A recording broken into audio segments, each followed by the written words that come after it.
Can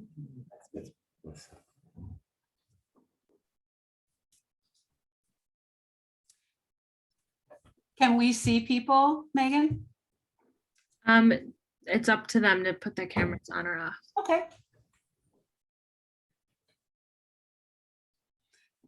Hello, everyone. This is I'm Teresa Valliere. I'm the president of Friends of Woodford's Corner. I see we have some folks that have just come in from the waiting room and here to meet with Jason Aucoin from Backyard Blooms to do some coaching for us on seed starting, indoor seed starting, since it's time for spring seeds. Make us all happy. If you want to turn on your mic or your camera, feel free to do that. Jason has said that he'd be happy to take questions while he's describing the procedures for starting your seeds. So feel free to put something in the chat or just go ahead and unmic yourself and just ask your question. One quick thing about Friends of Woodford's Corner, you probably know this, we are a volunteer, nonprofit, little neighborhood association trying to get Woodford's Corner even more groovy than it is now. So also, if you have any technical problems, feel free to put something in the chat and Megan can help you. Megan is behind the scenes doing the production right now. So on that note, Jason, I'm going to let you go ahead and get started. Great. Excellent. Well, thanks for joining our seed starting talk today. So like Teresa said, my name is Jason Aucoin. I co-own a very small urban micro cut flower farm here in the Woodford's Corner neighborhood. I'm at 74 Ocean Avenue and my grow partner, Kate Hannavan, is at 66 Ocean Avenue. And we grow on approximately a tenth to an eighth of an acre of land that we have between our properties. And despite it being a really small space, we're able to grow a lot of flowers in a tiny, tiny space. And we're happy to supply flowers for neighborhood. We have a cut flower stand on most Saturdays during the summer. We have a little stand out in front of my house at 74 Ocean Avenue. And we also do weddings, we do events, we do special orders. So during the summer, if you need some cut flowers, let us know. We have a website. It is backyardbloomsmaine.com. So check that out. We're currently having a Dahlia tuber sale. So if you are interested in planting some dahlias in your garden, all of the dahlias that are grown here are grown sustainably without any chemical pesticides or fertilizers. There's a few varieties left. We've sold out of a lot, but there's still some available. And on our Instagram, which is Backyard Blooms Maine, you'll find some information about how to grow dahlias successfully, some of the challenges that you might run into. But we really go through the process from planting, pinching, cutting, and pulling the tubers in the fall if you want to plant them again next year. So with that said, I'll pull up I have a little PowerPoint that I'll present. And I think I need to share the screen here. So you need to start the slideshow. Okay. I'm getting some technical assistance here. Sorry. Just hit F5. F5. On this one. Is there an F5? Okay. Okay.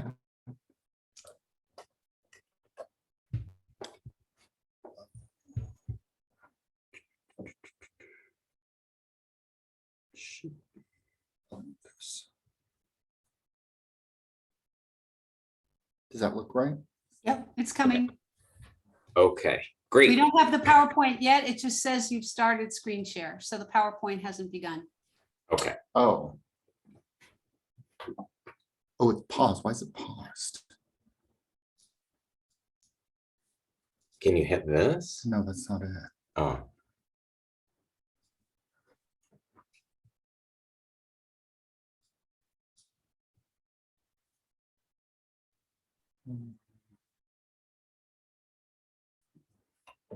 Hold on. Can I? Yep.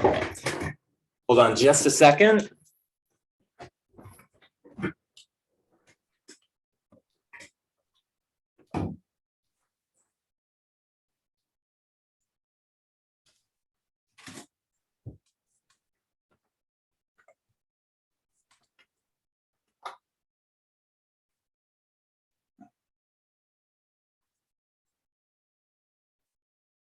What's going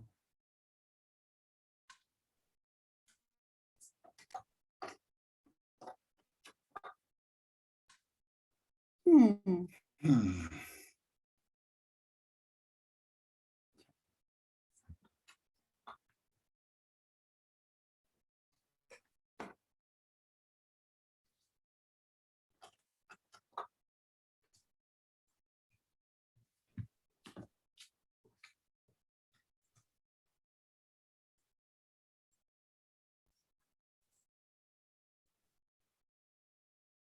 There we go. Here we It's go. showing.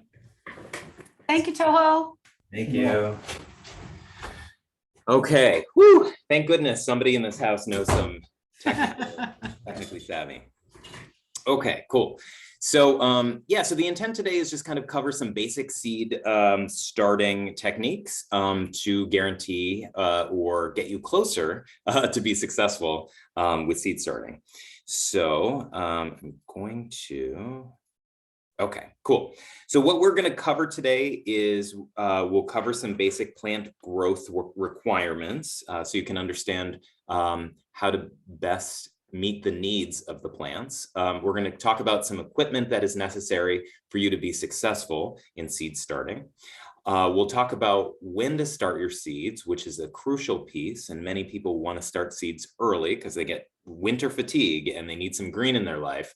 But if you start too quickly, you can too soon, you might have problems. What seeds would be beneficial to start and when? Some of the pitfalls of starting seeds on your own. And most importantly, when to harden off and how to harden off your seeds so that they can transition from the warm, comfortable environment to the outdoor environment, which is very harsh. Okay, so first of all, plant requirements. So the most important thing that you'll need to keep in mind is light. So the seedlings require a good 12 to 16 hours of light. You know, we think that having seedlings on a windowsill where they can get maybe 10 to 12 hours of light this time of year is adequate, but really is not adequate for successful seedlings. If your seedlings don't have adequate light, you're going to wind up with very tall, leggy, unhealthy seedlings that will not be adequate for transplantation out into your field, and they may not do as well as you were hoping. So ensuring that you have adequate light is very important. And we're going to talk about what kind of supplemental lighting is most successful and relatively easy to find and inexpensive. Soil. So you really need to have a light, well-draining soil. Often soilless mixes that are made out of some peat moss and perlite are the most beneficial types of soils because they tend not to hold plant pathogens and they drain water easily, preventing them from getting too waterlogged. Speaking of water, you don't want the water to be you don't want the soil to be too soggy, but of course it needs to be moist enough for the plants to do well and to be able to take up nutrients and keep their roots plump, but too much is not good either. Warmth. So an ideal temperature to start seedlings is around 70 degrees. There are a lot of seedlings that will do well or even require cold to sprout, and we'll talk about that a little bit more later. But around 70 degrees is pretty ideal for plant germination in the home. But I do find that what is beneficial to get seeds germinating pretty quickly is a seed starting mat. So pictured there on the right is a seed starting mat that usually increases the ambient temperature about 10 degrees around the seed starting tray, and that will improve seed germination.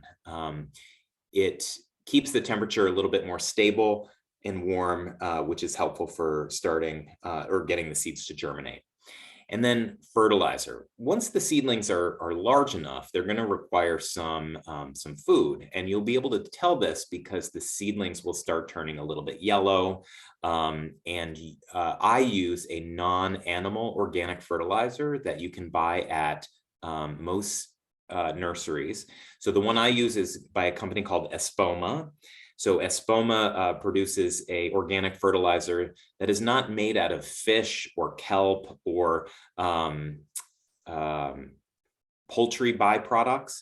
While those things are very good for plants outside, if you use it indoors, it tends to cause flies to hatch, and it can cause yeast flies that will eat the yeast on top of the soil that grows, and they can be a nuisance.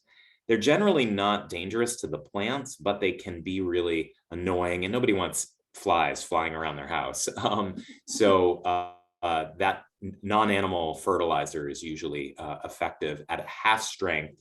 Every other watering is usually adequate to keep your plants healthy before they need to be transplanted outside. So some of the equipment that you'll need, most importantly, is lighting, and I'll show you some examples of that later. But LED or fluorescent lighting is ideal. There used to be the old fluorescent lights, which are T12 ballasts, tend to be less intense and don't supply as much light as the newer T8s or T5s. These are different types of fluorescent ballast and lights, which tend to be much brighter. A lot of LED lights are available on the market nowadays, and those are very effective. But you have to make sure that those lights are full spectrum or labeled grow light.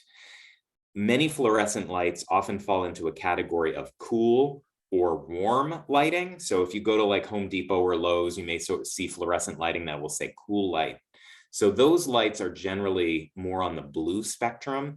And if you buy cool fluorescent lights, they're going to not be adequate for good plant growth because they'll be missing the red and yellow and orange spectrum that plants really need for good growth and photosynthesis. So you're really looking for full spectrum grow light or aquarium lights. So aquarium lights are also adequate for growth because they're intended for plant growth within aquariums, so they are full spectrum.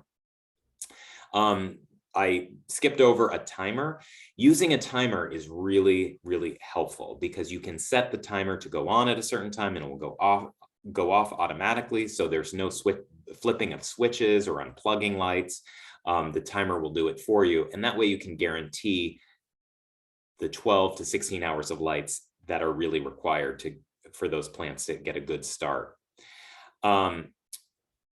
Sort of like I covered, the standard lights don't supply the adequate light spectrum. So if you use an incandescent light or if you're using cool or warm fluorescent lights, those just do not supply the correct light to ensure good adequate plant growth. I will also say that having an adjustable light is very helpful because you really want to keep those lights about 2 inches above the plants because that's going to maximize the light intensity indoors so that they'll be able to grow well, they'll be able to get the most light and photosynthesize appropriately. So here's just an example of some different lights that are available on the market.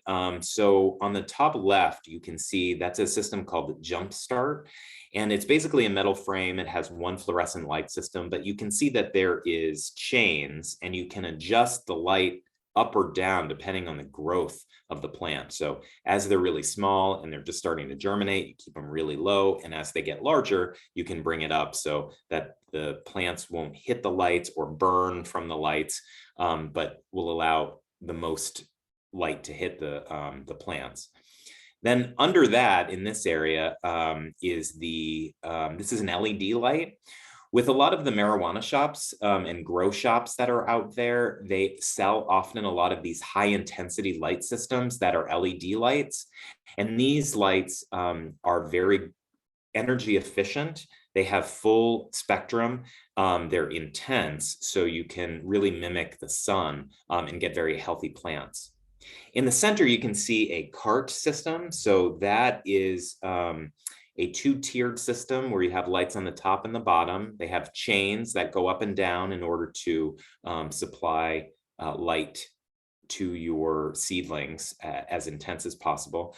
That particular unit there you can buy from either Johnny Selected Seeds or Gardener Supply in Vermont. They sell a lot of these units that you can get the most amount of seedlings because they hold multiple trays. So you can really cram a lot of plants in a small space.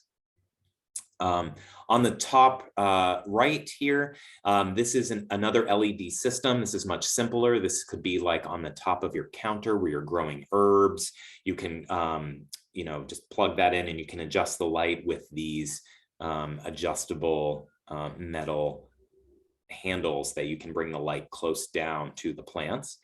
And then on the bottom here, this is a plain fluorescent light ballast that you could buy individually and then buy a inexpensive baker's rack where you can hook the light system up using some chains and S hooks, and you can change the height of the light to the plants just by a simple hook system, and that will allow you to get good results. All right, so the next piece of equipment that's important is containers. So you can see there that those are, there's a 6-pack container here, and then there is a seed germination row tray here. We often use these seed germination rows to germinate a lot of seeds, and then we'll sort of prick those out and plant them on into larger trays to grow. So they'll be ready for planting outdoors. Another piece that's important is your soil. We talked about it. It should be lightweight and it drains well. There's a lot of focus on peat-free soils now. You know, there's been kind of an over-harvesting of the peat bogs in Canada in particular, which is where we get most of our peat products. It does have some environmental ramifications. And while we haven't found an adequate peat-free soil, we are looking. There are some peat-free soils that use either cocoa shells or coconut core that is used to improve drainage and without the use of peat, but still keeps it soilless. So you're not going to have plant pathogens build up in that soil. So considering a peat-free option is an idea. And I do think that you can get peat-free seed starting soils or soilless mixes at most nurseries now. I talked already about starting a lot of seeds in these rows, or you can just start them in a larger 6-pack or larger pot to allow for adequate root growth, depending on what your needs are and how many plants you need to start. And then the last piece is humidity. You know, it's really important that these seeds don't dry out during the germination process. And so we use humidity domes, which are these plastic domes that are placed over the tray. And this allows the humidity to stay within the system so that the seeds don't dry out, they're able to germinate, and you don't have to water them generally while they are germinating, which is a time saver. You want to keep these trays on. It keeps the humidity high, keeps the the water in the soil. And the ideal humidity for germination is around 70 to 90% humidity. You really want it humid in there, and that really helps the germination. But it's important that you take off the humidity dome just as soon as the seeds germinate. If you don't, and you allow the seeds to grow on in a really humid environment, they're very susceptible to dampening off. Dampening off will cause seedling death, and that's basically a viral infection that can affect the plant and causes the plant to die. So you want to make sure that as soon as the seedlings are sprouted, you remove that dome. Okay, so one of the questions that I get asked a lot is when to plant. So in the dead of winter, you know, around January, we're just like, oh, you know, it's so cold and it's miserable out. Like, I need some green things in my life. And people will consider starting to plant seeds. Well, if you plant them too early, the seedlings tend to get too leggy, they get too long, you can't meet the requirement that the plant needs indoors in a pot. So it's really important not to plant too early. So it is now March 31st, and it is not too late to plant most things. Most things really should be planted in April if you're going to plant them outside for a successful season. So most seedlings only tolerate being indoors in trays for about 4 to 6 weeks. After that, their root systems generally get too large. The plants will get too big. They require too many nutrients, and it just can't be met indoors. So ensuring that you don't start too early is important. You also really need to know what your last frost-free day is, because it's important to plan accordingly. So in our area, frost-free date is probably May 1st because we're so close to the ocean with the back cove here. Guaranteed is May 15th, where we won't have frost after that. But just because there's no frost doesn't mean it's a good time to plant outdoors. So oftentimes, at the beginning of May, the nights will be in the 40s, and warm weather crops like tomatoes or eggplants or peppers really don't like those cold nights. They really will suffer, because if the soil is too cold or the air is too cold, they really can't photosynthesize well, and they can't pick up nutrients out of the soil adequately. So they do suffer, and they'll kind of turn purple. Most of us have planted tomatoes outside too early, and they kind of turn purple, and they just look like they suffer for a while until it gets warm, and then they explode into growth. They can avoid all that by just planting that at the adequate time. You're not going to delay a harvest. In fact, you're just going to have a healthier plant if you plant it out when it's a little warmer. So it's not a bad idea to plant your peppers and tomatoes June 1st, because by then you're going to have warmer nights. The plants are going to explode into growth because the soil is warm. You're going to have very long days by then. So don't plant out too early. That's important.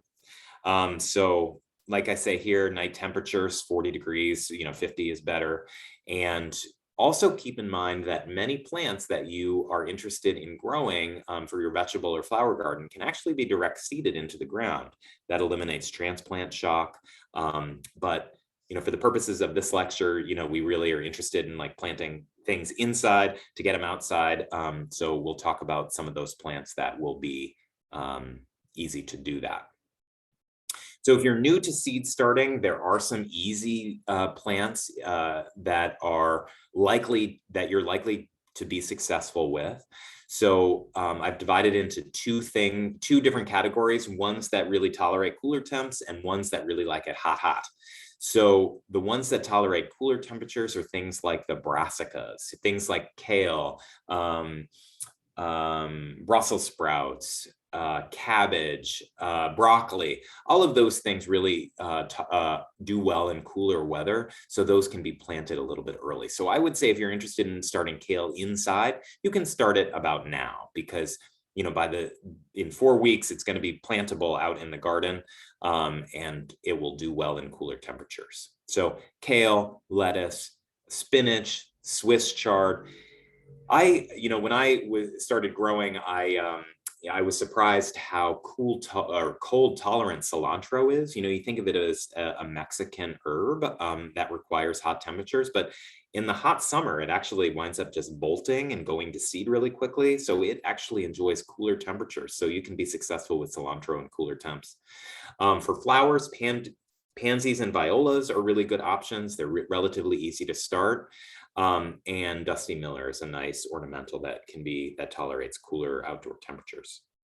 So the things you really want to wait a little bit later for, things like tomatoes, eggplants, peppers, artichokes, basil, cosmos and zinnias. Those are plants that really enjoy warmer temperatures. And if you can get them outside June 1st, they'll be happiest. You can get them out late May, as long as the nights aren't too cold.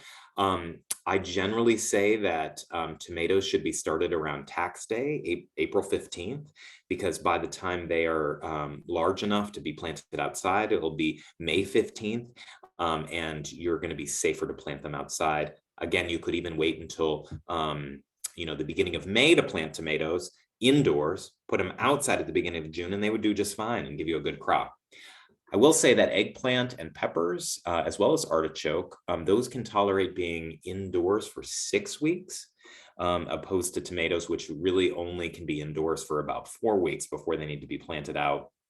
So you could plant eggplant and peppers at the beginning of April for planting out in mid to late May, and you would be in good shape. Basil is very cold intolerant, so you want to make sure you plant that out around June 1st. Cosmos and zinnias, they really like warm temperatures too, so I usually get those out the very last week of May, early June, and they do well. All right, so some basic planting techniques. It's important to read your seed packet. Most seed packets come with directions on them, which will tell you how deep the plant, like the seed likes to be planted, how long it will take to grow, how much space it needs to grow. So read that. In our production here, we cover our seeds with vermiculite. So vermiculite is a rock processing byproduct. It's an organic material that's very lightweight and holds a little bit of moisture in it when it gets wet, and light will penetrate through it. So it's actually a really nice product to use over the top of the soil because it keeps it moist and it allows light to penetrate. So we use vermiculite very frequently. A general rule of thumb is to plant the seed as deep as it is thick. So you'll find that really tiny seeds, for example, snapdragons are very, very tiny seeds, and you want to surface sow them and just cover them with a little vermiculite so enough light gets through. Something that's larger like a squash seed or a pea is bigger, and it does need to be planted a little bit deeper. So plant it as deep as is thick and you'll likely do well. Keep in mind that most plants require light to sprout, so you don't want to plant them too deeply. So that concept is why people put mulch in their gardens, because it will prevent weed seeds from sprouting because it is too dark for the seeds to sprout. That's why mulch is effective, because it covers up those seeds. They can't get light and they don't sprout. So your garden is weed free. So keep in mind that there are a few plants that do require darkness. I was looking to see if there are vegetables that require darkness, and I couldn't really find many, but some flowers do. So things like pansies, delphinium, phlox, bupleurum is another one. They require darkness. So I usually surface sow, cover with vermiculite, and then put a cloth over them to keep it dark before they start, so that it'll maximize the sprouting. Then I cover, label and cover them until emergence. Ensuring you know what you planted is important, and it's been many times where I've planted something and it sprouts and I don't necessarily recognize it from the cotyledon, which is the seedling leaf. And so I have to wait until the true leaves come out, and then I'm like, oh yeah, I think that might be some Rudbeckia or something. So just make sure you put a label on there. And seed germination is variable. You'll find that some seeds like zinnias take 2 to 3 days to sprout, tomatoes as well. It doesn't take very long, but other seeds like delphinium or pansies, they can take up to 2 weeks to sprout. So just because they haven't sprouted in 5 days doesn't mean that the seeds have rotted or they're no good. You just have to allow for adequate time. So often the seed packet will tell you how long it takes for the seeds to sprout. So be aware that it won't always happen within 3 to 5 days. Okay, so transplanting or potting on. So we often will germinate many seeds in those row trays that I had showed earlier, and then we will wait until each seedling has about 1 to 2 sets of true leaves before we'll sort of prick them out of the soil and pot them into larger containers. So I'll show you in the video at the end, but we use standard 72 trays. So 72 trays have 72 cells that are each about 1.5 inches wide and about 2 inches deep. And those are generally large enough to grow a nice plug that then can be planted outside, that will be large enough to do well. but depending on the size of the container you're using, you may not need to transplant them on. But if you find that, you're sprouting in a small tray, you'll want to increase the soil amount that the roots can grow in. Keep in mind that some plants really don't want their roots to be disturbed. So you don't want to transplant some plants. So the transplants, or the plants that tend not to want root disturbance, are those with a really long taproot. So I've given the example here of carrots and parsnips, but you'll also find, as far as ornamentals, like if you're growing butterfly weed or milkweeds, they have a very long taproot, as well as things like Queen Anne's lace or Dara. Those things have really long taproots, and they tend not to do well if their roots are disturbed. So you would want to maybe avoid planting those indoors first, try to direct seed them. So things like corn, squash, cucumbers, those can be transplanted, but generally they're set back significantly if you disturb the roots too much. Squash are often sold in peat pots, so you can plant the whole thing and you're not disturbing the roots, and that's probably your best bet for things like squash or cucumbers. Things like poppies, nigella, love in a mist, those really hate being transplanted, and we're trying using soil blocks, which means you don't have to push the roots out of a pot. Instead, you can just pot the whole soil block to see if that gives us greater success in starting seedlings indoors and then planting out so we can get a quicker harvest. But we'll see how that works. But we'll cover soil blocking in a video. I'll show you how that's done. And then it's really important that you water well. If you do transplant or pot on your plants to a larger pot, you really want to water well so those roots can catch into the soil and start growing well. And we are asked frequently, is it okay to reuse trays? We use trays from year to year, and we don't clean them with like a bleach solution, and we haven't, washed them out very well. And we haven't had root diseases propagate. We haven't had significant problems with that.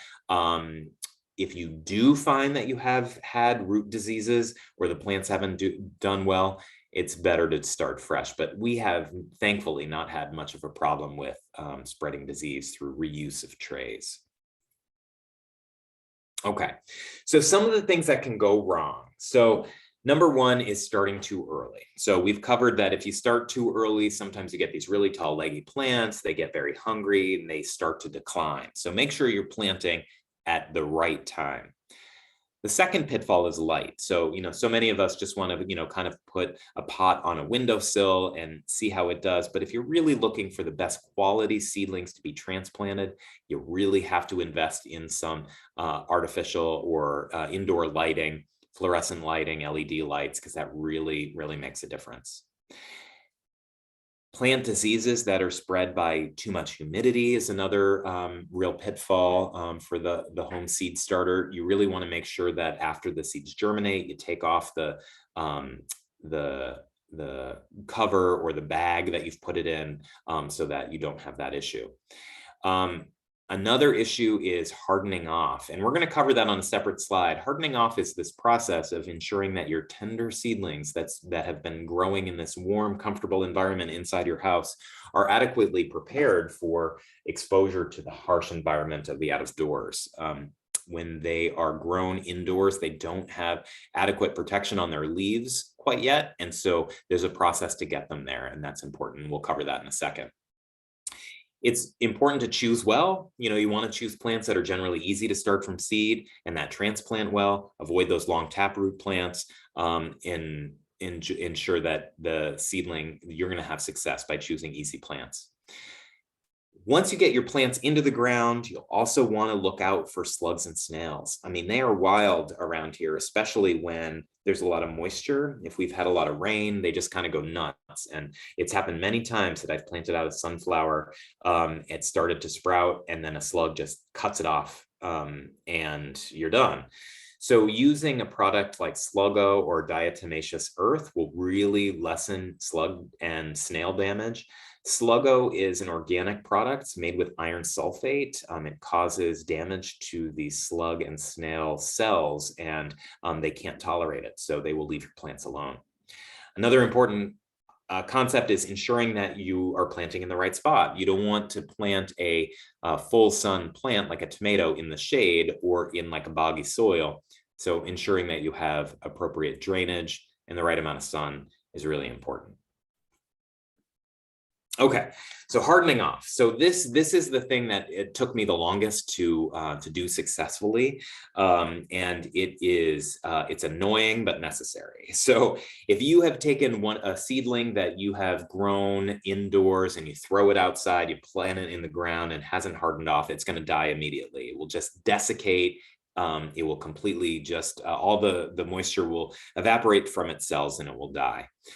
So you have to harden them off. And really, it's an ongoing process of slowly acclimating the tender seedling into the out of doors. And the best way to do that is to progressively increase the amount of time these seedlings go outside. So if you've grown a plant, let's say starting mid-April, you've put your tomato seedling, you've grown it successfully under some fluorescent lights, you've fed it with a little bit of half-strength non-animal organic fertilizer, it's looking lovely. You want to acclimate it outdoors by exposing it to a little bit more sun and wind each day. So bring it outside for an hour in a sheltered spot, bring it back inside. Next day, an hour and a half or 2 hours, bring it inside. Then you can increase it to maybe 3 to 4 hours, bring it inside. Make sure it's well watered. That whole process is painful and is not something that we often have time for. So what I have done is we have a little spot within our backyard that is very protected from wind and sun. So I put it on I put them on shelves so they don't get immediate sun and they get very little wind. And I usually leave them there if the temperatures are adequate. And then for like 3 to 4 days. And then I start to kind of put them in an area of the yard that has a little bit more sun and is a little less protected. I leave them there 3 to 4 days. And then I put them out in real sun in real environmental conditions for 3 to 4 days before I plant them out. So it's usually, you know, a 7 to 10 day process of getting these plants acclimated to the outdoors. During that period of time, you want to make sure that your plants are getting adequate water. They will require a lot of water and they will suck up a lot of water while they're acclimating to the out of doors and gaining those sort of waxy layers in their leaves to protect them from the sun and wind.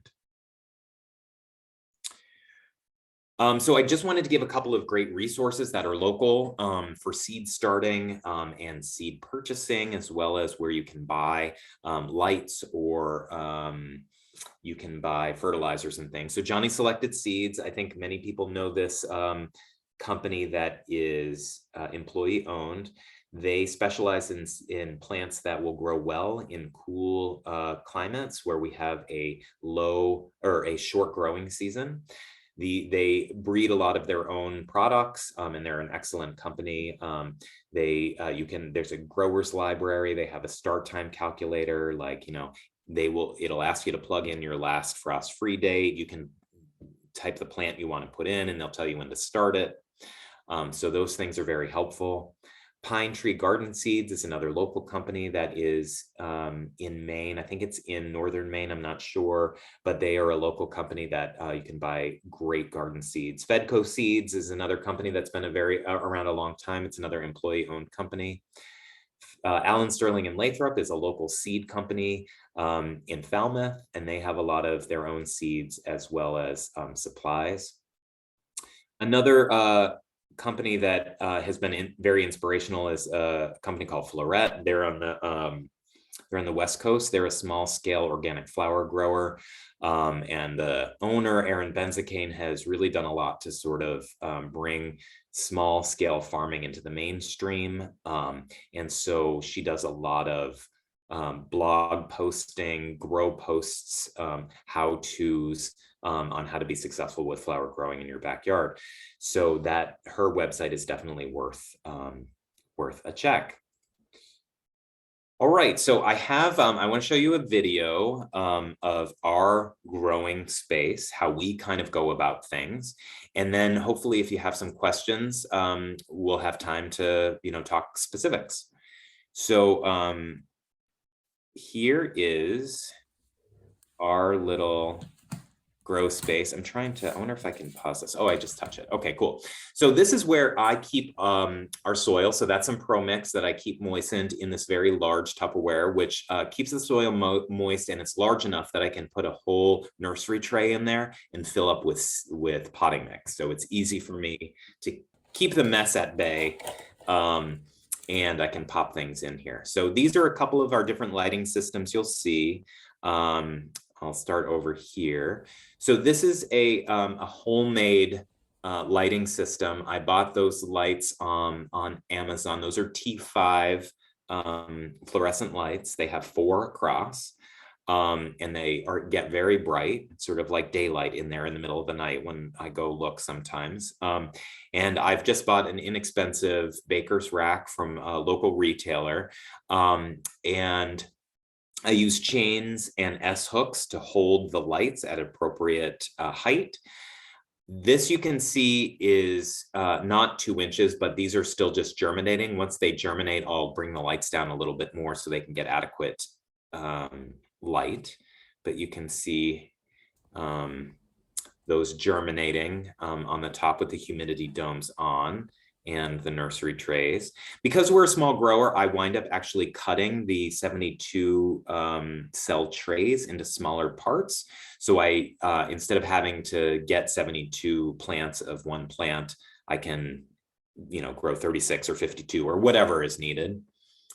So under here, just some daffodils that I'm forcing under those lights. This is our refrigerator that we keep cut flowers in during the season.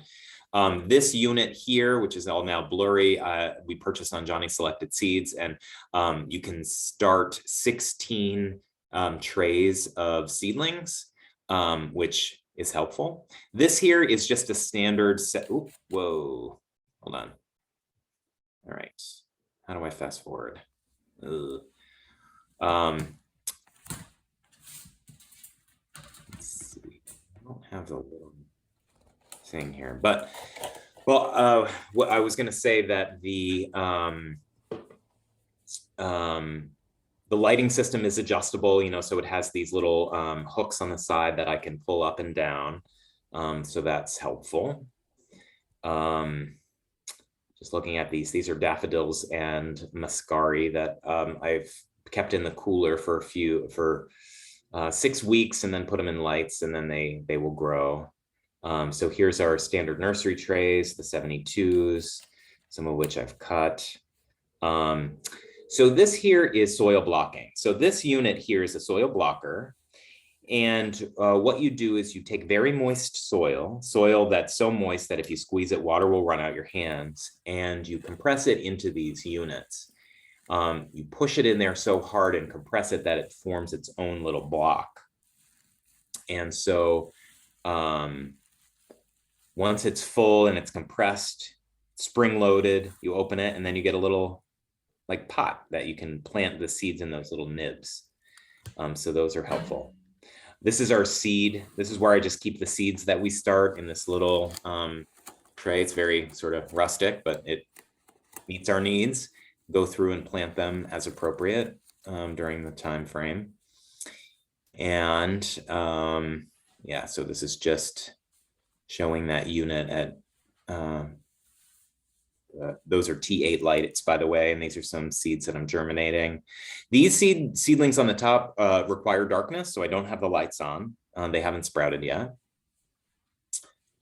Shaky video.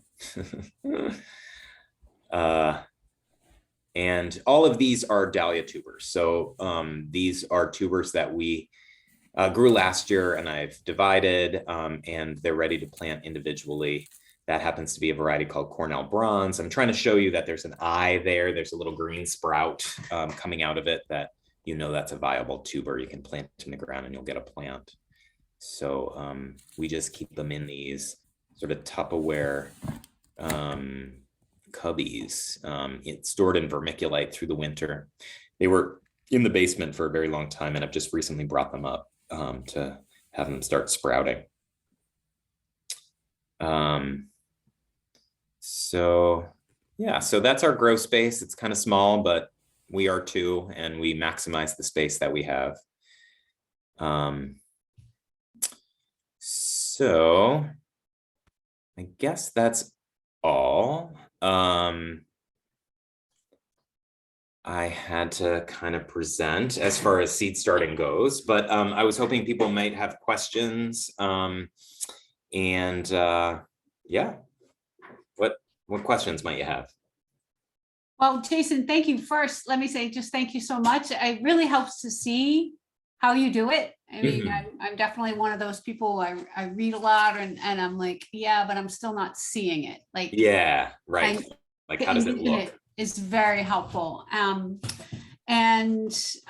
Just so people know too, that Jason's going to be on the garden tour in June. So we don't want to forget that if people want to see your facility. I mean, it's an amazing operation over there and right here in the hood. So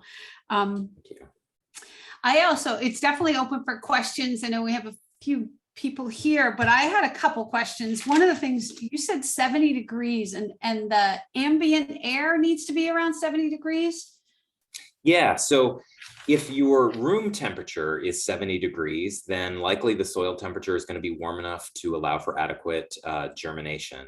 If you're lower than 70 degrees, you have a little bit of a higher propensity for those seeds to take a lot longer to germinate.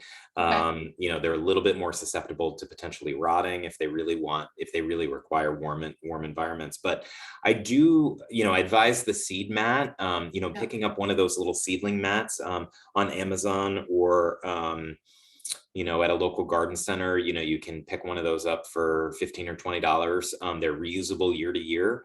And it really does help improve the temperature and keeps it stable, so it doesn't fluctuate all that much, and it's really helpful for germination. Okay. And because when I think about, I have it set up in the basement, I don't have that much room in my living area, so it's down in the basement on shelves, and I have the lighting.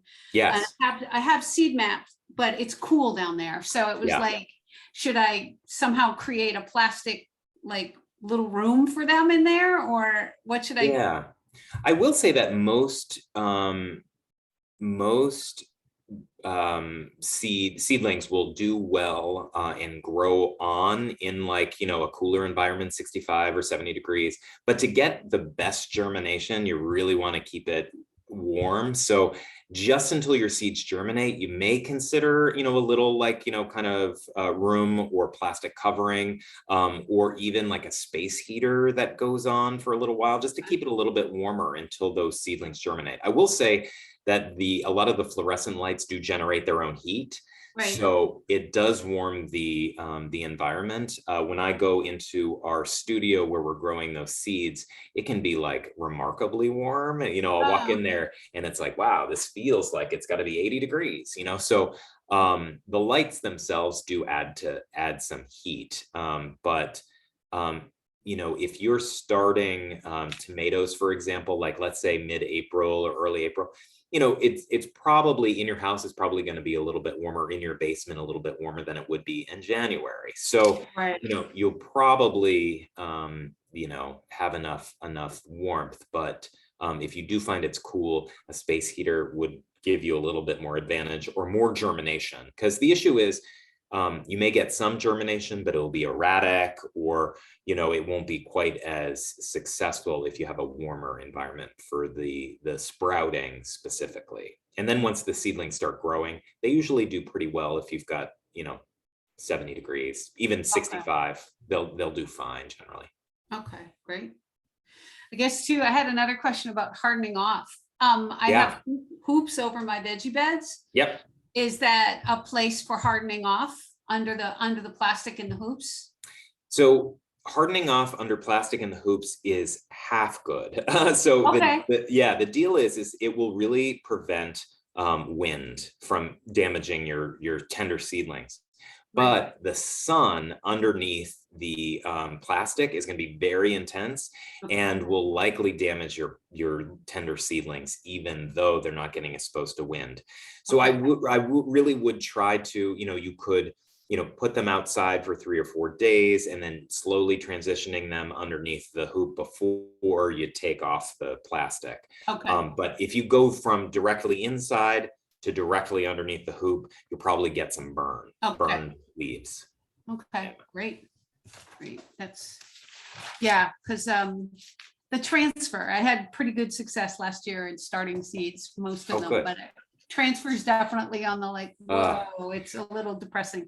It's the hardest thing and the least rewarding is the Yeah. hardening off process, because Right. it's longer than you think and it's slow. It's frustrating. Right. And it's just a lot of moving them back and forth. It feels like I should not be messing with them, but it looks like I have to do that. I guess part of it too is a little bit of air movement is going to help them harden off as well. Yes, it definitely will, because when they're exposed to a little bit of wind, it will help to create that protective layer over them, as long as it's not too much too soon. That it's kind of a process for sure. Right. I'm going to check to see if anybody else has questions. I don't see anything. I see from Sue in the chat. Thank you for sharing your ideas. Oh, Sue often buys your Saturday blooms in the summer. I love it. Yay. Thank you. Awesome. Yay. That's great. I'm trying to, I just wrote a message saying thank you so much, and I don't know how to send it. So thank you. Thank you, Lynn. Yeah. And so you'll have your cart will be out on the street again, right? Yeah. Depending on street construction, right? So our whole sidewalk is torn up right now. So we'll see. I know. But yeah, I think it'll probably be done by the time we have daffodils. So our first crop is probably coming mid-April. And so we have some heirloom narcissus, specialty daffodils that we sell at the mid to end of April. And then tulip season usually comes soon after that. So hopefully we'll have a lot of tulips for sale for around Mother's Day. We'll put together some bouquets and stuff. And we're hopefully having, I think Mother's Day is May 11th. Is that right? I know. Isn't that terrible? I'm not sure either. I can't remember. I know it's early May. Yeah.